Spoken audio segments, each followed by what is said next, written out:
Hello and welcome to Firearm Freedom. This is going to be another First Impressions video. Today in the First Impressions video, we're going to be taking a look at the awesome M1A from Springfield Armory. I'm not going to lie guys, I have not gotten this excited over a new gun in the collection in a very long time. Obviously, I still get excited when any new gun comes into the collection, but the M1A specifically has me literally like shaking whenever I take it out of the freaking gun safe. It is just that awesome, guys. To start off, the model of M1A that this is from Springfield Armory is going to be the M1A 22-inch walnut loaded model. So basically, the differences that model is going to have over the standard M1A 22-inch walnut model is you're going to have a couple of match features on it. So they threw in a National Match trigger, National Match 2-stage trigger. They threw in a National Match barrel, and you can see that it'll always be marked with an NM right above the 308 there for National Match. And then you also have a National Match front sight that's just slightly slimmer than your standard front sight to allow just a little bit more accuracy. Other than that, you're pretty much getting your standard M1A. I just figured I would go with this model because I thought it was the best bang for your buck. These guys on the shelf retailed around like $17.36, somewhere around there, so they're definitely not cheap. I'm not gonna lie guys, I have had like an infatuation over the M1A for my entire life. I mean, anytime I saw one, anytime one of my little G.I. Joes had an M14 or an M1A replica or whatever, I was in love with the rifle and I always wanted one. With this rifle though, unfortunately it's always been one of those things where it was just never the right time, and I never thought that I'd be able to get my hands on one just because the price point is so high. So how did this rifle shoot?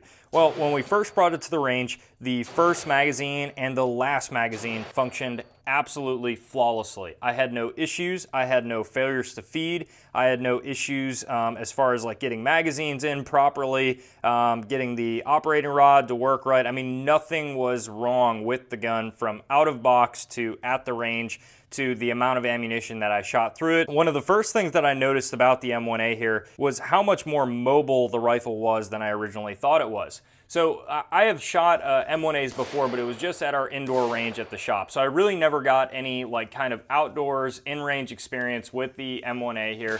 And once I got it out and actually started doing some active drills, I had originally thought that it was just going to be kind of a nightmare because this rifle is very heavy. I mean, it's on the heavy side. It's a solid wood and steel rifle. So you're obviously going to have some weight to it. I was really surprised when I started doing that active shooting, running back and forth, that one, my groups actually stayed solid. Now, obviously, this is only at 25 yards, so it's not a huge deal. But when your heart rate gets going with such a heavy rifle, I thought my groups were going to be all over the place. But the other thing that I noticed was how you were able to move with the rifle. Speaking on that note, accuracy at the distances that I fired at, which was 25, 50, and 100 yards, I had absolutely no issues. I was getting extremely accurate shots. Compared to any other semi-auto rifle, this was the most accurate rifle I have ever brought out to the range so far.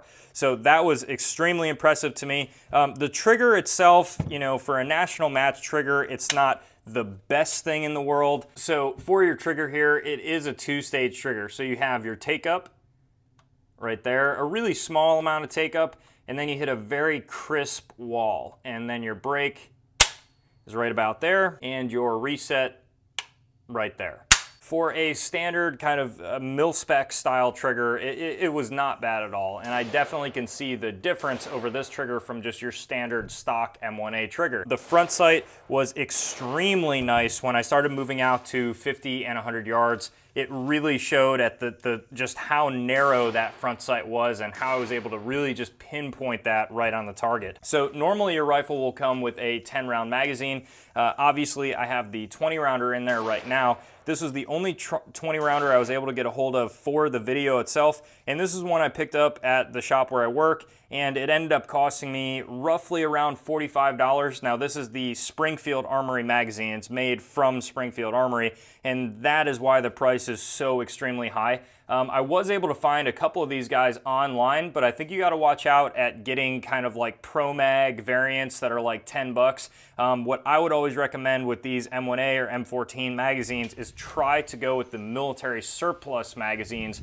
wherever you can. There's a lot of companies out there that are making kind of like refurbished military surplus magazines for roughly around $20, $25, which I think is the way to go with these, and I will be ordering some of those myself. So the majority of what I shot at the range for the first impressions video was this XM80C from Federal. It's just kind of their standard mil-spec 7.62 NATO ammunition, which worked great. This is actually what I choose to kind of keep surplus on hand at the house. I think this is great ammunition, and I think if you were going to run it in any sort of semi-auto 308 or 7.62, this ammo is the way to go because it's super cheap, but it is reliable and it also is brass. So I had no issues with the ammo. I had no issues with grouping from the ammo. And to be honest with you guys, the just awesome soul that this rifle brings to my collection is amazing. I can't say it enough. It is so beyond worth the money in my opinion. In the future, I would love to be able to get my hands on a SOCOM version and kind of have both. I feel like if you're gonna go with the M1A and you're only gonna get one, you gotta go with the walnut, guys. That's just my personal opinion, but this is just such an iconic rifle, and to me it looks the absolute best and functions the absolute best in this awesome walnut configuration. I think that's the way to go. However, I would love to get the additional SOCOM M1A added to the collection because I think that could really be a awesome modern kind of tactical workhorse that's a little bit more suited for even things on the more home defense or self-defense side.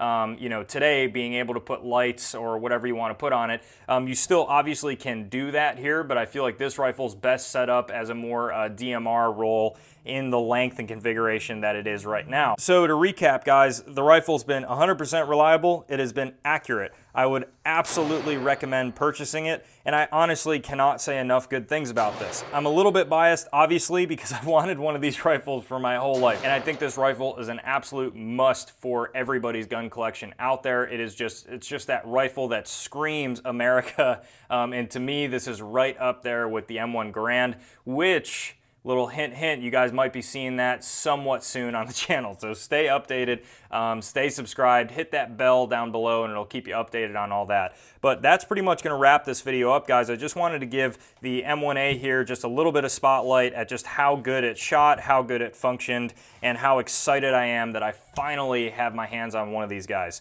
Be sure to click the links down in the description. It'll bring you to my Instagram and my Facebook account. As always, guys, on my Instagram account, I'm doing daily posts, so it'll allow you guys just to stay a little bit more updated in my day-to-day life when I get cool guns like this, or when I have a personal opinion on any sort of, you know, topic. I will put that immediately in the Instagram account. So be sure to give those a follow. Thank you guys so much for watching, and stay tuned for more great videos to come soon.